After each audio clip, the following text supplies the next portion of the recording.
I met Epstein a few times as well, and I think How'd you get introduced? it was Reid Hoffman in Silicon Valley introduced us in 2014, but it was basically and I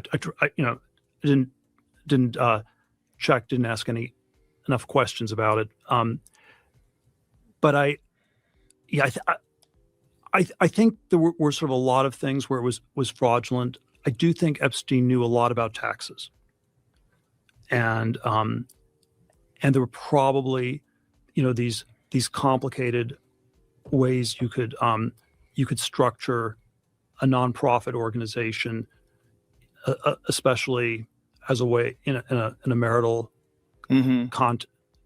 context that I think Epstein might have known a decent amount about. How So he's kind of saying like, oh, he's just there for taxes, you know? when you were introduced So to him? I don't think Epstein would have been able to, comment on super string theory or Right. something like that. Right. But I think this sort of thing he might have actually been pretty expert on. When you were introduced to him, how was he described to you? He was described as one of the smartest tax people in the world, Interesting. and I probably was my moral weakness that I. Well, didn't how like could paying you have known taxes. back then? He had never been arrested. No, this was 2014. It was post arrest. I love that he's like, no, he actually had been arrested. Still went. And actually, to the point earlier, Epstein totally would still be around this fucking field because these dudes are homies, and this dude is all fucking around this field, the UFO field, is he not? Is it not rumored that he funds like half of the fucking UFO influencers out there?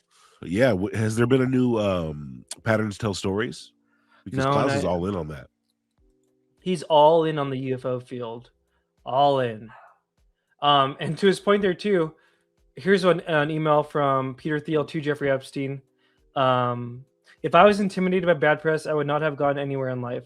But I do hope that you're holding up well and that the cycle won't do much further. So this is in 2015. Him basically telling Jeff, like, yeah, I already know about your past, but I don't give a fuck. I mean, at least it's the opposite of, for Jeffrey's perspective, it's the opposite of fucking Bill Gates, who was like, we can't be friends anymore, bro. Wife said, at least he's like, bro, I know you for all your faults and you're still my homie. Here we have from Jeffrey Epstein to Peter Thiel. I would gladly share your expenses for the Gawker suit Chomsky Friday dinner if you were in New York. So they're getting dinner together. They're suing motherfuckers together. They were bros. I wonder. When did Jesse Michaels start working for Peter Thiel? Do you know? No, I don't. I I don't know know that either. he was like a production assistant, I think, on like the Charlie Rose show. He was a lot of things, I think, building up to that. But yeah, you have to ask him. I don't even want to speculate. You know what I mean? Yeah, I don't want to speculate either. But I'm just point being is that Peter Thiel and Epstein are close. Peter Thiel's all up in the UFO field. I personally think if Epstein had not gone stitched up, he would totally be all over this field. Is that me just copying, or what do you think? No, I think that Think he would have been at the Esalen thing? yeah, I think so. He would have been there. I think a lot of people involved with ufology He'd already had his would own be, fucking. yeah, they'd know him. He'd be involved with everything. He'd probably Would be he in probably have a Jesse SRI. Michaels episode already? I mean, Oh my God. he's had Eric Pritz on there and other people. You know what I mean? I'm just saying in a world where he didn't get stitched up and wasn't doing evil shit. Let's put it that way. You know what I mean? Oh yeah, yeah, in that world for sure. In But, that, yeah, but in I don't know if that- he never did like interviews like that because he wasn't like a science guy. He just got these people in the right places. You know what I mean?